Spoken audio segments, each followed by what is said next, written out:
Bill గేట్స్‌కి, బిచ్చగాడికి కష్ట సుఖాలు ఒకేలా ఉంటాయని చెప్పేసి ఒక డైలాగ్ అన్నారు మీరు. అవును. సార్ మీరు ఈ సినిమా చేసేటప్పుడు చూసిన కష్ట సుఖాలేంటి? దాని తర్వాత మీరు రెగ్యులర్ లైఫ్‌లో ఎటువంటి కష్ట సుఖాలు చూసారు సార్? అంటే చాలా పెద్ద డైలాగ్ అది.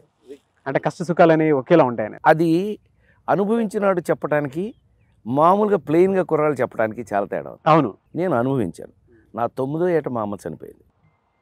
అక్కడి నుంచి అనేక రకాలుగా నేను ఇండస్ట్రీకి రావటానికి కానీ, ఇండస్ట్రీలో నిలబడ్డానికి కానీ చాలా కష్టపడాల్సి వచ్చింది. ఊరికే ఏం రాలా నాకు. Nothing is easy for me. ఏది ఈజీ కాలా నాకు.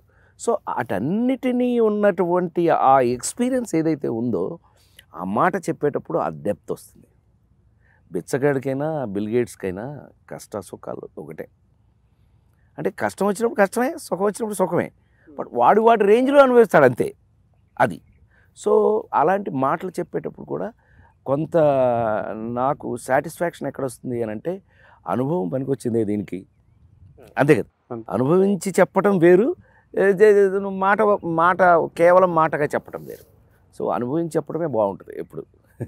అట్లానే జీవితం అన్ని అనుభవాలే కావాలని ఏం లేదు. అనుభవంలాగా నటించవచ్చు కూడా అప్పుడప్పుడు. సో ఇందులో అనుభవాన్ని నటించడమే మంచి ఇలాంటి పాత్రలు వచ్చినప్పుడు.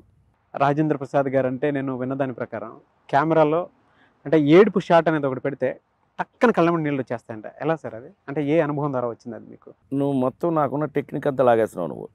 ఎందుకనంటే ఇట్స్ ఏ ప్రొఫెషనల్ సీక్రెట్స్ యాక్చువల్గా. ప్రొఫెషనల్ అంటే ఇప్పుడు ఈజ్ అంటారు. రాజేంద్ర ప్రసాద్ చాలా ఈజీగా యాక్ట్ చాలా ఈజీగా చేసేస్తారు, వెళ్ళిపోతారు.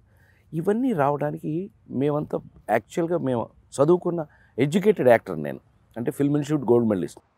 ఇన్స్టిట్యూట్లో సిస్టమ్స్ అన్నీ నేర్పుతాయి. ఆ సిస్టమ్ మనకి ఎలా తీసుకోవాలి, హౌ టు టేక్ దట్.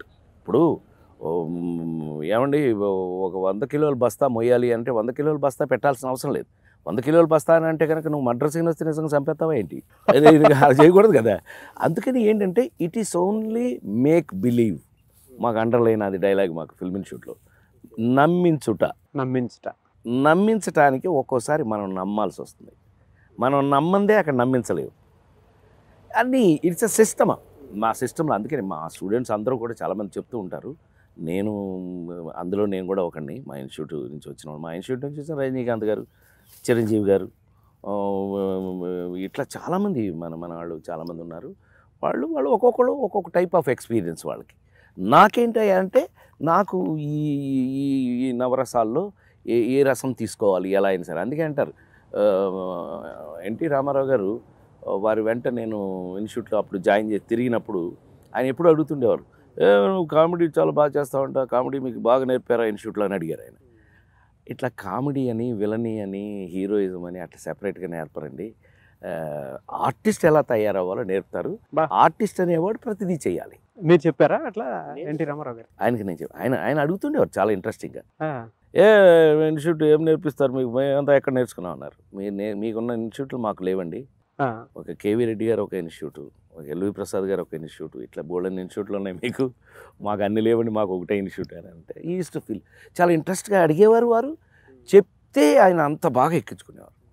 అలాగా, చాలా సంతోషం. అందుకే అనమాట చాలా మరి అంతా అలా చేసేస్తున్నారట, మంచిదే, సంతోషం అని, హ్యాపీ. ఈ ఎక్స్పీరియన్సెస్ షేర్ చేసుకోవడం భలే ఉంటుంది ఇప్పుడు నువ్వు అడుగుతున్నట్టు. సార్ మీరు చాలా బాగా చెప్పారు. అకాడమిక్ ప్రాసెస్ అని చెప్పారు మీరు, కానీ టక్కన కళ్ళెంబడి నీళ్ళు ఎట్లా వచ్చేస్తాయి అనేది మాత్రం చెప్పలేదు మీరు. ప్రాసెస్ మీకు జీవితంలో దానికి ఏదో ఎమోషన్ అటాచ్మెంట్ ఉంది అని విన్నాను నేను. ఎగ్జాక్ట్గా మా అమ్మేనండి, మా మదర్ అటాచ్మెంటే. మదర్ గుర్తొస్తే నాకు ఆటోమేటిక్గా లాస్ కదా. లాస్ అంటే when you feel loss you feel your self. ఎలా అంటే ఏం జరిగింది సార్? అంటే అమ్మ చనిపోవటం, 9వ ఏట చనిపోయారు కదా అమ్మ. అదే it was a shock.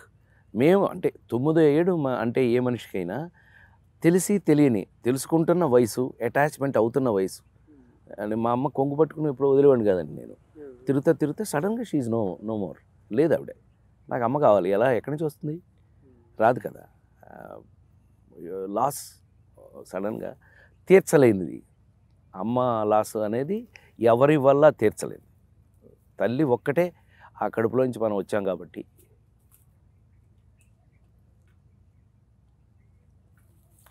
Sorry sir. No, అంటే మదర్ అనగానే మదర్ ఈజ్ ప్రత్యక్ష దైవం. ఒక కొడుకుగా మీ స్థానాన్ని మీరు సినిమా ఇండస్ట్రీలో సంపాదించుకున్నారు. మీ కొడుకులు వస్తారని ఎక్స్పెక్ట్ చేశారు, పైగా మీరు హీరో చేద్దామని అనుకున్నారు. అవును. ఎందుకు రాలేదు మీ కొడుకు? అంటే మీ అంటే అబ్బాయి బాలాజీ ఒకడే వైకుంఠ ఏకాదశి రోజు పుట్టాడు కాబట్టి బాలాజీ వాడి పేరు. ముందు అంత ఇంట్రెస్ట్ చూపించలా. ఎందుకు ఏదైనా ఇదొక ప్రొఫెషన్ ఉండేవి బాగా గుర్తుపెట్టుకోవాలి. ఎవరిని మెడబట్టి అందులో అటాచ్ చేయలేము, ఇంపాసిబుల్. అది ఈ ఇండస్ట్రీ ఒకటే, మనం బలవంతంగా మీరు ఎవరిని ఏమి చేయించలేరు. మనకి ఇంట్రెస్ట్ ఇప్పుడు నేను ఇంజనీరింగ్ ఫస్ట్ క్లాస్ చదువుకున్నాను. ఫస్ట్ క్లాస్ ఇంజనీరింగ్ చదివి నాకు దీని మీద మనసు పడింది. దీన్ని సీరియస్గా తీసుకున్నాను. నేను సీరియస్గా తీసుకున్నానన్న విషయాన్ని మా నాన్నగారు ఎన్టీ రామారావు గారికి చెప్పడం జరిగింది. అతను సీరియస్ అయితే కనుక సీరియస్గా ఉండాలి, ఎందుకంటే ఇండస్ట్రీలో అంత ఈజీ కాదు అని నన్ను బలవంతంగా ఫిల్మ్ ఇన్స్టిట్యూట్లో వేశారు. 2 years ఫిల్మ్ ఇన్స్టిట్యూట్లో నేను గోల్డ్ మెడల్ ఎప్పుడైతే తీసుకున్నానో అప్పుడు కానీ పెద్ద ఆయన నమ్మల. ఓ మీరు ఇంత సీరియస్గా ఉన్నారా, వెరీ గుడ్, అయితే మీరు ఇలా రావాలని ప్రాసెస్ చెప్పారు.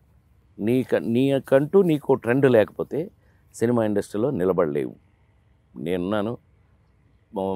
ఒక రాముడు, ఒక కృష్ణుడు, అంటే నన్ను అడుగుతారు. ఒక సోషల్ ఫిల్మ్స్, అవును, నిజ జీవితం, ఇందులో క్యారెక్టర్స్ అంటే బ్రదర్ నాగేశ్వరరావు గారిని అడుగుతారు.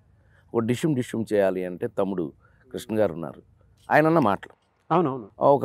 ఒక హీరోయిన్, ఒక ఆడది కాకుండా రెండో ఆడది, ఇంకా అట్లా రొమాన్స్ అని అంటే తమ్ముడు సోహన్ బాబు ఉన్నారు. మీరు ఎందుకు పనికొస్తారని అడిగాడు. నేను ముఖం మీద షాక్. నేను అప్పుడే గోల్డ్ మెడల్ అది తీసుకున్నాను, ఇంత పావలా అంత, ఓహో ఇంకేముంది సర్టిఫికేట్ అని చూపిస్తే ఆయన అడిగిన క్వశ్చన్ ఇది. అండ్ ఐ షాక్ కాదు, పడిపోయింది పెద్ద బండ నెత్తిన. ఏమవ్వాలి కాదు భయ్, ఉన్నట్టుండి నువ్వు జీవితంలోకి ఎంటర్ అయ్యావు, ఫిల్మ్ ఇన్స్టిట్యూట్ చాలా గోల్డ్ మెడల్ తీసుకున్నావు అని మీరు ప్రౌడ్గా ఉన్న టైంలో ఓ పెద్ద బండ పడిపోయింది. మీ స్టేట్ ఆఫ్ మైండ్ ఏంటి సార్ అప్పుడు? అవుట్ ఏంటండి, మద్రాసులో వారం రోజుల పాటు రోడ్ల వెంబట పిచ్చోళ్ళు తిరుగుతారు కదండి, మెంటలు వచ్చినట్టు తిరుగుతాడు, ఇలాగ వచ్చేది ఏంటి అదేంటి అని. అలా తిరిగాను. ఏమవ్వాలి ఆయన నన్ను అడిగాను, నువ్వేమవుతావని. ఏమవ్వాలి, కరెక్ట్గా టిఫిన్ తినడానికి వుడ్లాండ్స్ హోటల్ అని ఉండేది అక్కడ. ఇంకంతూ అందరం అక్కడే చేరి ఎవరి దగ్గర డబ్బులు ఉంటే ఆడుతూ అందరూ తినేవాళ్ళం, అంతా కలిసి ఉండేవాళ్ళం. సో ఉన్నట్టుండి ఏం చేయాలి అని అంటే, వెళ్తున్నాం, నువ్వు రావట్లేదా, ఎక్కడికి వెళ్తున్నారు, నేను ఎక్కడికి రావాలి అని. మన అమెరికన్ కాన్సులేట్లో చార్లీ చాప్లిన్ ఫెస్టివల్ జరుగుతుంది. ఒక వారం రోజులు రోజు చాప్లిన్ సినిమాలే. మన ఇన్స్టిట్యూట్ స్టూడెంట్స్ కదా, మనకు అందరికీ డైరెక్ట్ పాస్లే. మా ఇన్స్టిట్యూట్ కార్డు చూపిస్తే లోపలికి వెళ్ళిపోవచ్చు, ఐడెంటిటీ కార్డు అని. అంటే ఎవరినైనా ఉన్నారు, ఇప్పుడే మెంటల్గా బాగలేదు నాకు అసలు, నేను కూడా మీతో జాయిన్ అవుతానంటే అందరం టిఫిన్ తిని అక్కడి నుంచి నాగరాజు 1 week అమ్మ, 1 week చార్లీ చాప్లిన్ 3 నిమిషాల సినిమా దగ్గర నుంచి 90 నిమిషాల సినిమా వరకు చూసాం. నాకు అర్థమైపోయింది మనం ఏమవ్వాలి, కామెడీ హీరో. అప్పుడే డిసైడ్ అయిపోయారు, ఇంకా సపరేట్ ట్రాక్. రొమాన్స్ హీరో కాగలేంది, పౌరాణిక హీరో కాగలేంది, ఎమోషన్ హీరో అవ్వలేంది, కామెడీ ఎందుకు హీరో కాదు? చాప్లిన్ ఫట్ దొరికింది. Rajendra Prasad comedy hero.